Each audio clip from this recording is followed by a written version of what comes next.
안녕하세요. 신쌤입니다. 지난 시간에 학생들의 진로에 대한 고민을 주제로 이야기를 나눠봤는데요. 오늘은 그 연장선상에서 한 청년의 진로에 대한 고민, 그리고 그에 대한 어떤 시인의 따뜻한 편지글을 주제로 이야기를 나눠보도록 하겠습니다.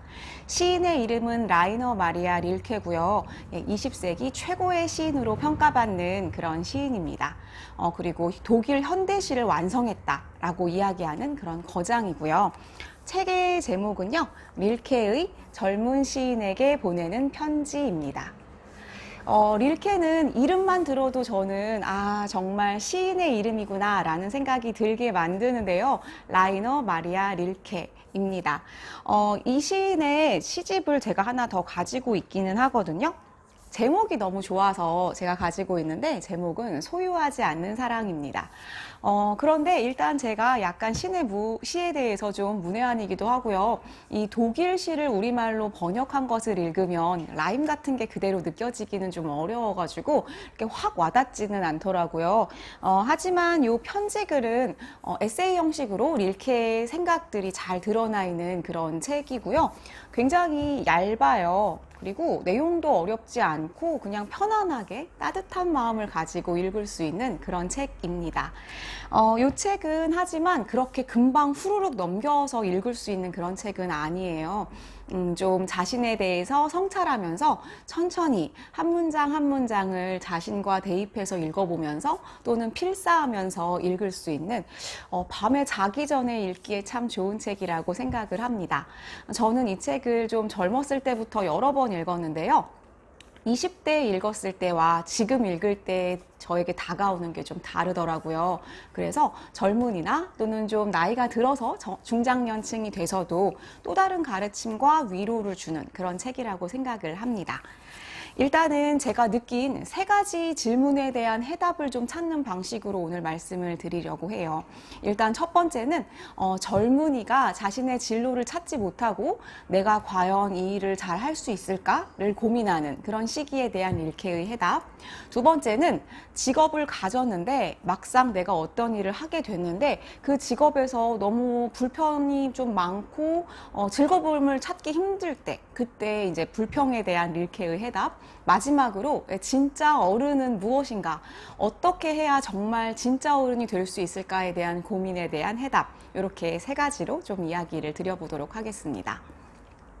이 책은 먼저 카푸스라는 젊은이가 군사학교에 다니다가 자신이 군사학교를 다니고 나면 이제 장교가 돼야 되는데요. 굉장히 안정적이고 좋은 직장인데 이 젊은이는 자신의 적성에 맞지 않는다고 생각했고 시인이 되고 싶었어요.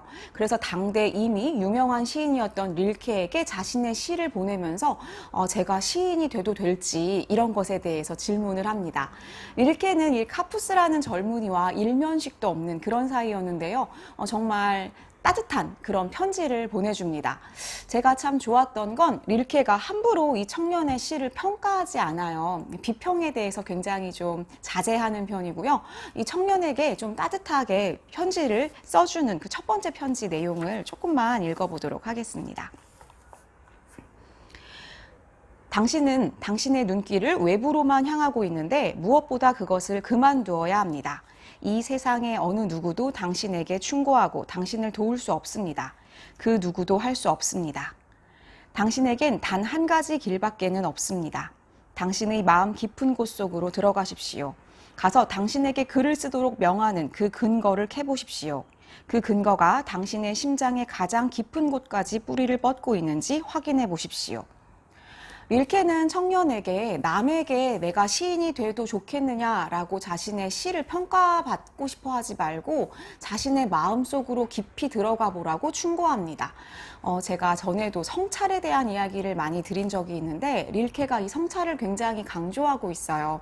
그래서 내 마음 깊은 곳에 들어가 봐서 진짜 내가 하고 싶은 게 뭔지, 내가 원하는 게 뭔지, 내가 정말 이게 아니면 안 될 것 같은지를 생각해 보라고 충고합니다. 그리고 이 방법으로서는 릴케는 고독이라는 해답을 제시합니다. 그 이야기는 조금 뒤에 하도록 하겠습니다.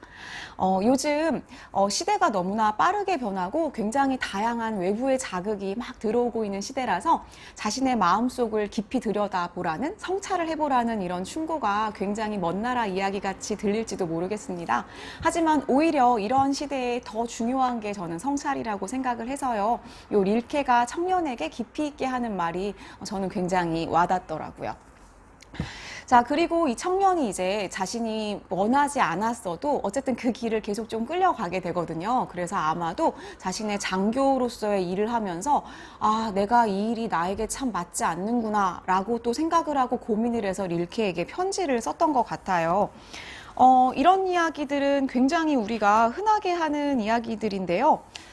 내가 막상 어떤 직업을 가져봤는데 내가 생각한 거랑은 좀 달랐다. 그리고 이 직업이 나 자신을 나타내지 못하는 것 같아. 내 적성에 잘 맞지 않는 것 같아. 이런 생각을 할 때 릴케가 청년에게 이런 편지를 씁니다. 나는 당신의 직업이 매우 힘들며 매우 까다로울 것이라고 생각합니다. 그 까닭은 그와 같은 직업에는 엄청난 무게의 인습이 자리 잡고 있어서 그것의 문제점에 대해서는 개인적인 견해를 피력할 여지를 거의 주지 않기 때문입니다. 그렇지만 당신의 고독은 당신에게 아주 낯선 상황 속에서도 당신을 위한 의지처이자 고향이 될 것입니다.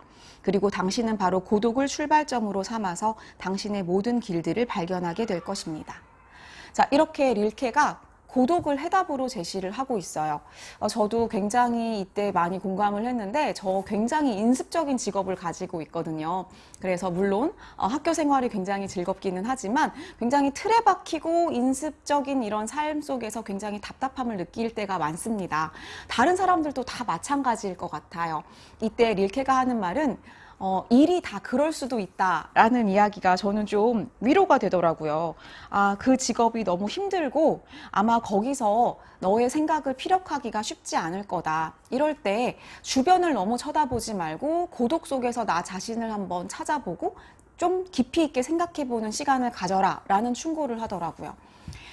사실 우리가 지금 굉장히 피상적인 관계 속에서 좀 흔들리는 사람들이 많은 그런 시대에 살고 있어요. SNS를 통해서 만나는 사람도 굉장히 많고 또 사회생활 속에서 만나는 그런 관계들이 홍수 속에 우리가 놓여져 있습니다. 그럴 때 나 자신을 살펴볼 수 있는 고독 속에서 좀 가만히 기다려보는 시간을 잘 갖지 못하는 것 같아요. 그리고 계속해서 내 삶 속에서 하루하루를 살아가고 끌려간다는 생각을 할 때가 많습니다. 그래서 오히려 현대사회에서 우리가 조금 더 혼자 있는 시간, 내가 고독 속에서 나 자신에 대해서 생각하는 시간을 가지는 게 중요하다라는 생각이 저는 좀 들더라고요. 자, 그리고 또 요즘 저에게 가장 중요한 핵심 키워드는 사실은 어른이라는 건데요. 진짜 어른이 뭘까라는 고민을 좀 많이 하고 있어요. 지금은 여러 가지 세대 간의 갈등이 굉장히 첨예한 시대인 것 같습니다. 그리고 저도 모르게 나이를 막 먹어서 이제 누가 봐도 어른인 그런 나이가 됐더라고요. 자, 꼰대가 아닌 진짜 어른이 되려면 어떻게 해야 할까? 어떻게 하면 젊은 세대와 좀 더 평화롭게 공존하고 그들에게 도움을 주면서도 좀 꼰대 같지 않은 그런 진짜 어른이 될 수 있을까? 이게 많은 성인들이 하는 그런 고민일 것 같아요. 제가 이 책에서 읽고 있었던 되게 중요한 저에게 와닿았던 내용들을 조금 읽어드리겠습니다.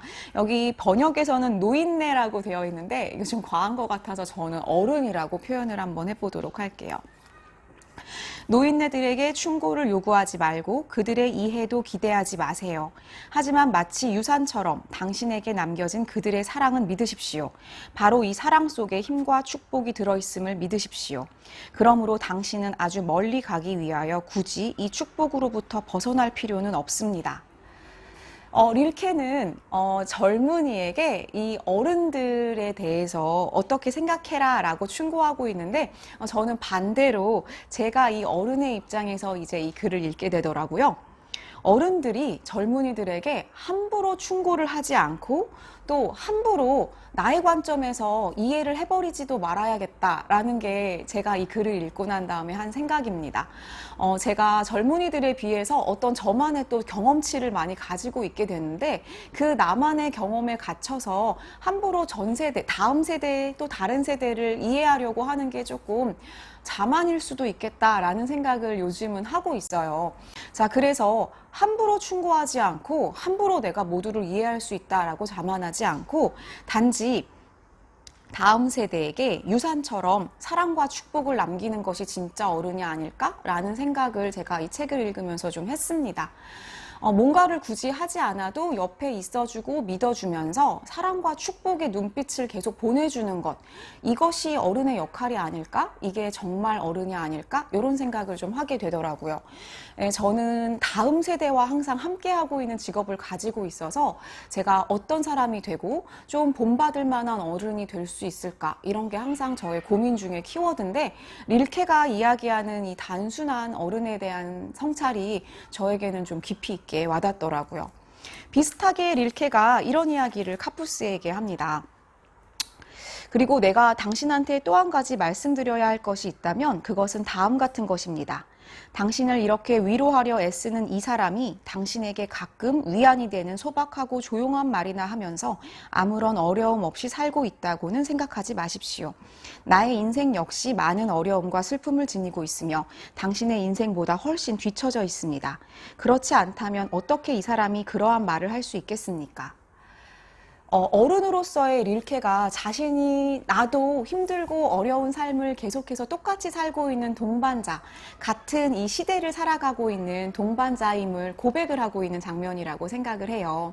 내가 너보다 뭔가를 많이 알고 있어서 한가하게 충고를 하는 게 아니라 나도 역시 힘들고 또는 우울한 이런 힘든 삶을 같이 살고 있는데 내가 당신의 이야기를 공감하기 위해서 애쓰고 있다라는 이야기가 저는 이 부분이 굉장히 많이 와닿았습니다.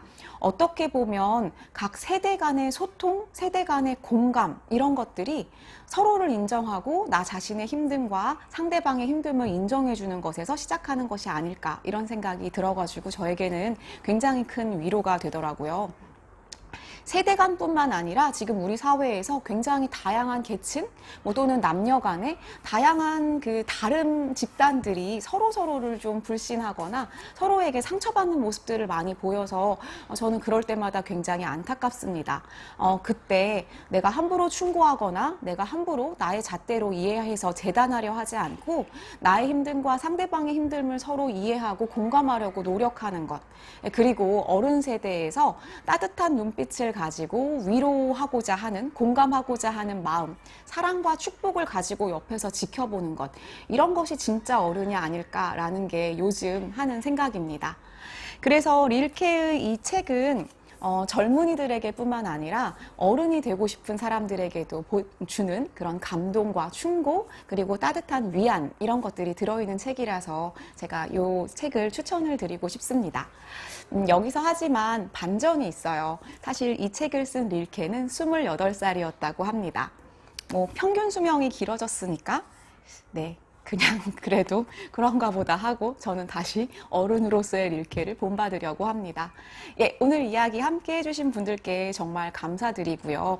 이 책을 읽으시는 몇 분들이 좀 위안을 받으셨으면 좋겠다는 생각을 가지고 있습니다. 다음 시간에 또 뵐게요. 감사드려요.